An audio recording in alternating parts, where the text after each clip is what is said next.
Olá, eu sou a professora Antônia de Maria e esse é o nosso Alfabetizando com a Antônia.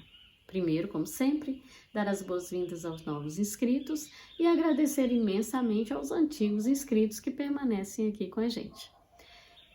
Hoje a gente veio para responder uma solicitação da Mariana, que pediu dicas para os professores iniciantes. Nossa, são muitas dicas, eu vou tentar resumir o máximo que eu puder, tá bom? Antes disso, eu queria só conversar com vocês, contar para vocês que eu encontrei o Rafael, um colega nosso aqui do canal. E ele me relatou as experiências maravilhosas que ele está tendo com a alfabetização. E aí ele foi muito carinhoso comigo e falou que está assistindo sempre os vídeos, que eu estou conseguindo ajudá-lo.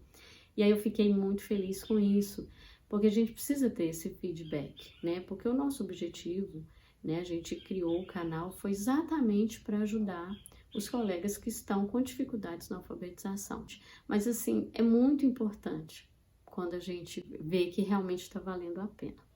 Então vamos lá, não só para Mariana, mas para todo mundo, e não só para os iniciantes, para os antigos também. Vamos ver se a gente consegue aí ajudar a dar uma melhorada. Né? A nossa profissão é uma profissão difícil, é apaixonante, mas é difícil. E o meu principal conselho é não se deixe adoecer. Ao longo da carreira eu acompanhei, né, nesses quase 35 anos já, muitos colegas adoecerem. Meninas que entraram junto comigo e que hoje apresentam dificuldades psicológicas, apresentam problemas de fala, né? Então, já de início, no início da carreira, vamos aprender a detectar essas dificuldades para podermos nos aposentar e chegar ao final da nossa carreira bem, né? Sem estarmos doentes. A nossa carreira é muito difícil, lidar com pessoas é muito difícil e desgastante. Então, quanto mais nós estivermos preparados para isso, melhor vai ser. Uma coisa muito importante a fazer é se tornar um profissional qualificado da melhor maneira possível. Então, estude muito. Estude os métodos de alfabetização. Hoje em dia nós trabalhamos com os métodos que trabalham a consciência fonológica. Infelizmente, alguns colegas ainda insistem em trabalhar o método silábico. É importante que você conheça o método silábico, até porque nós utilizamos vários pontos de todos os métodos juntos, mas com a base, né, no método fônico, na consciência fonológica.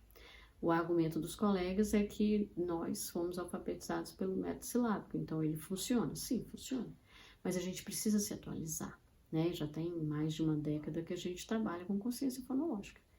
Talvez não com esse nome, mas a gente trabalhava dessa forma. Então, atualize-se. Se inteire de todos os métodos, de como trabalhar. Leia bastante. Na internet tem muitas informações truncadas, mas é importante que você veja muitas informações até para que você crie seu próprio conceito, né? E não só a parte teórica, converse com colegas antigos, troque informações das dificuldades que vocês encontram em sala de aula. Crie uma rede de apoio. É muito importante que os colegas, nós professores, precisamos nos unir para nos ajudar. Muitas vezes nós temos colegas excepcionais do nosso lado e a gente não troca ideias com eles. Então vamos trocar, vamos ter a humildade de chegar e falar, colega, eu estou com dificuldade nisso. Você tem alguma sugestão? Da mesma forma que não vamos guardar o nosso conhecimento só para a gente. Se tem um colega que está precisando de ajuda e está aberto a essa ajuda, vamos ajudar, vamos trocar nossas experiências, porque o aluno não é só seu, o aluno é da escola. Então, pode ser que o aluno que você está ajudando o professor esse ano seja seu aluno ano que vem. Então, vai melhorar o seu trabalho. Então, assim, a parte do conhecimento é muito importante, a troca de experiências, a troca de informações. E não só com relação aos métodos de alfabetização, ao seu trabalho propriamente dito. É muito importante, principalmente quem é da rede pública de ensino, que você se inteire dos documentos normativos. Então, você precisa saber dos seus direitos. É essencial saber os seus direitos, mas principalmente os seus deveres. É muito importante você saber os seus deveres. você conhecendo direitos e deveres, você vai trabalhar de uma forma muito consciente, tá? E certeza que você vai diminuir aí muito os problemas de relacionamento, os problemas profissionais. Um outro fato, assim, que marca muito a falta de conhecimento é com relação à língua portuguesa. Espera-se, né, que no mínimo o professor saiba ler e escrever. E assim, a gente encontra situações assim constrangedoras, né? Nós precisamos saber ler, nós precisamos saber escrever e nós precisamos redigir documentos oficiais. Principalmente nos relatórios eu encontro assim erros gravíssimos e coisas muito simples, né? Relativamente simples, né? Então, muitos colegas que não sabem a diferença do mas e do mais, do está e do estar, né? E o agente junto, o agente separado, o A com H, o A sem H. Tem colegas que ainda falam, eu teria trago, ao invés de eu teria trazido. Então, é importante que você faça um curso de atualização de português. A gente precisa estar sempre atualizado. Isso é fundamental, porque isso aí vai interferir diretamente na sua credibilidade. Imagina um professor que não sabe escrever, né? Na verdade, é inadmissível isso. Então, assim, conhecimento. Torne-se um profissional qualificado o máximo que você puder. Estude, estude, estude. Nunca é demais estudar. Uma outra coisa é a sua postura profissional. Você é o profissional. Você que estudou para fazer o trabalho. Você que estuda. Você que se qualifica. Então, você também tem que entender que muitas vezes o pai vai questionar o seu trabalho. Não só o pai, a direção da escola, algumas vezes outros colegas. E você precisa estar preparado para ter argumentos e explicar a sua postura.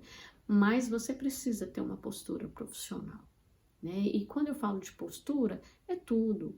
É a forma de falar, são as palavras utilizadas, é a forma de se vestir, é a forma de se comportar. A educação abre todas as portas, né? Então, assim, por mais alterado que o colega esteja, que o chefe esteja, que o pai esteja, você precisa manter a sua posição de profissional, né? Você não vai entrar numa discussão, utilizar palavras de baixo calão. Você está no seu local de trabalho, é o seu trabalho. Quando você vê o seu trabalho com amor, você respeita o seu trabalho, você faz com que os outros respeitem. Então, a postura profissional é muito importante. E essa postura vai também da forma de se vestir.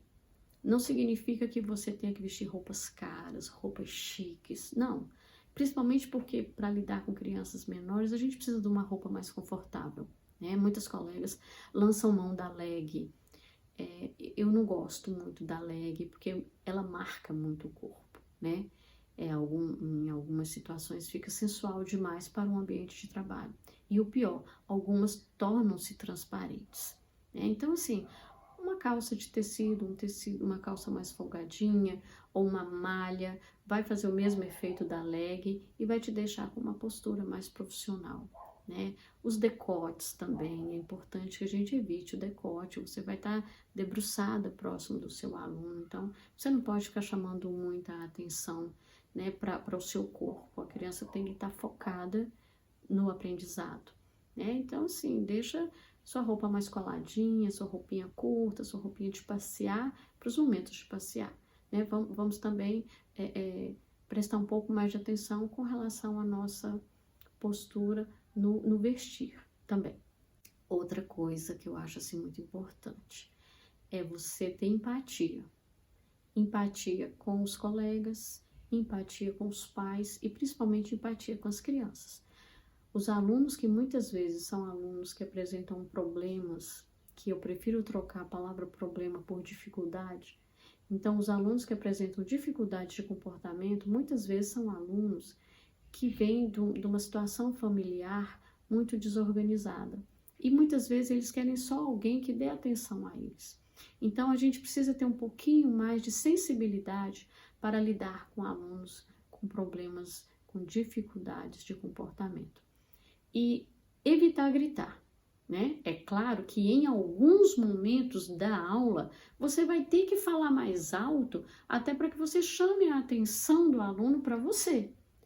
Mas não brigar, não discutir, por 2 pontos fundamentais. Primeiro, a sua garganta.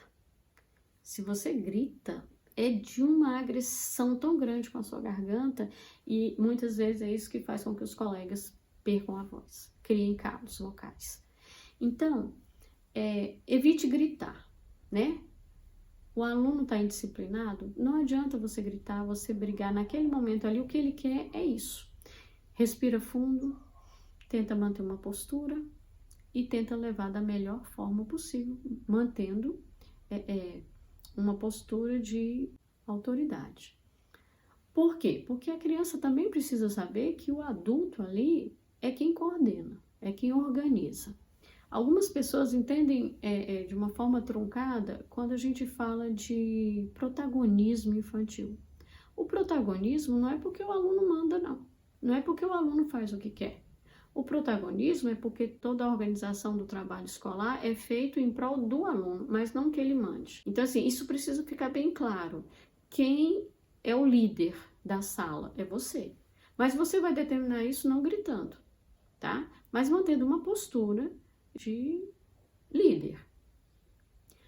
Então, assim, as dificuldades de comportamento, na maioria das vezes, são diminuídas quando você já, logo no início do ano, você faz os acordos, né? Os combinados. Combinados, não vamos gritar, né? Então, assim, você já tem ali escrito, ó, dá uma olhadinha ali, ó. Nós não vamos gritar, você tá gritando. Então, peraí, vamos organizar.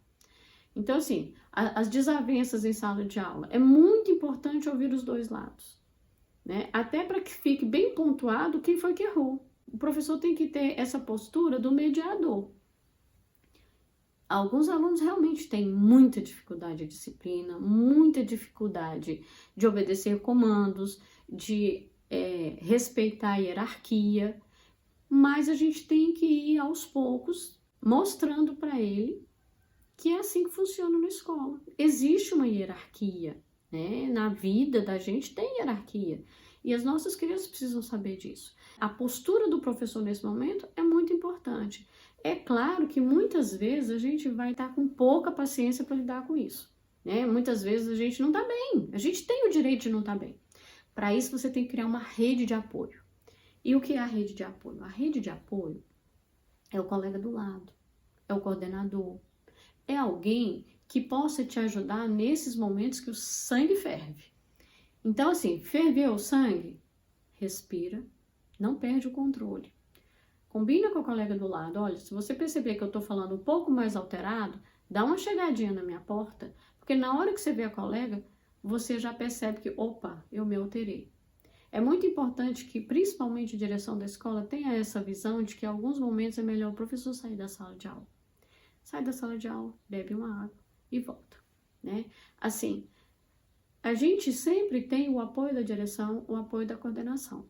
Mas não é recomendável que tudo você... vou te levar para a direção, porque fica parecendo que você não tem autonomia, né? Que todas as dificuldades quem resolve é a direção da escola. Não, nós vamos resolver aqui. É claro que tem algumas situações que a gente precisa levar para a direção da escola. Aí sim, nesses casos mais graves, você leva. Mas na maioria das vezes você consegue contornar ali com uma conversa, uma troca. Olha, se não se comportarem, a gente não vai para a recreação hoje. Tem que ter essa troca. Uma outra coisa que eu acho bem legal da gente conseguir se manter no controle é você ter sempre em mente que eu vou tratar o meu aluno da mesma forma que eu gostaria que a professora do meu filho tratasse meu filho, ou meu neto, ou meu afilhado. Então, quando você vê na criança alguém da sua família, com certeza você vai ter um pouco mais de paciência, você vai ter um pouco mais de boa vontade. Um outro ponto importante para que você se mantenha sempre no controle das suas atitudes é você sempre imaginar que tem uma câmera na sua sala. Então, você não vai fazer entre 4 paredes com o seu aluno o que você não faria no pátio da escola cercada de colegas e pais. Se você tem em mente essa câmerazinha, o Big Brother, vamos dizer assim, você vai ter sempre mais cuidado com o que você fala e com a forma que você age. E isso vai diminuir muito o índice de problema, de reclamações que você vai ter. Porque em algumas vezes realmente a gente se altera, a gente fica nervoso e a gente pode falar coisas que a gente não devia falar. Então, você tendo em mente essa câmerazinha, você vai ter esse autocontrole, né? Então, isso também é bom para que você consiga conduzir os momentos de indisciplina. Uma outra coisa são os relacionamentos. Mesmo sendo o seu ambiente de trabalho, é importante que você tenha uma relação de amizade, que é aquela rede de apoio que eu te falei. E você também tem que entender que muitas vezes as pessoas não têm a mesma educação que você, né? Não estão num momento tão bom quanto o seu. Ou não sabem lidar com os maus momentos como você sabe. Então, muitas vezes, os pais vão chegar na sua porta com 10 pedras na mão. E aí você vai ter que ter a tranquilidade de pensar assim, nossa, ele está precisando de ajuda, eu vou ajudar. Ou, simplesmente, você só ouvir e falar, infelizmente, eu não posso ajudar, né?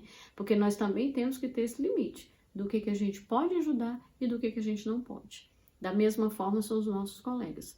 Muitas vezes, o colega está precisando de ajuda, mas não quer ajuda. E em outros momentos ele precisa e quer. Então, nesses momentos, se você puder ajudar, ajude. Porque sempre é bom para todo mundo, tá todo mundo bem. Ajude, né? Infelizmente, as pessoas tóxicas vão estar próximas de você. E aí você tem que aprender a lidar com elas. Algumas pessoas são irredutíveis, às vezes mal educadas, mas você não pode deixar essas pessoas interferirem no seu trabalho. É fundamental que você seja apaixonado pelo seu trabalho, que você trabalhe com leveza, que você trabalhe com amor, que você tente ser o mais prestativa possível no seu trabalho e ser um profissional o melhor qualificado possível. Seguindo essas dicas aí, eu acho que você já diminui muito das dificuldades que vão aparecer. E eu espero que eu tenha ajudado. E a gente se encontra nos próximos vídeos.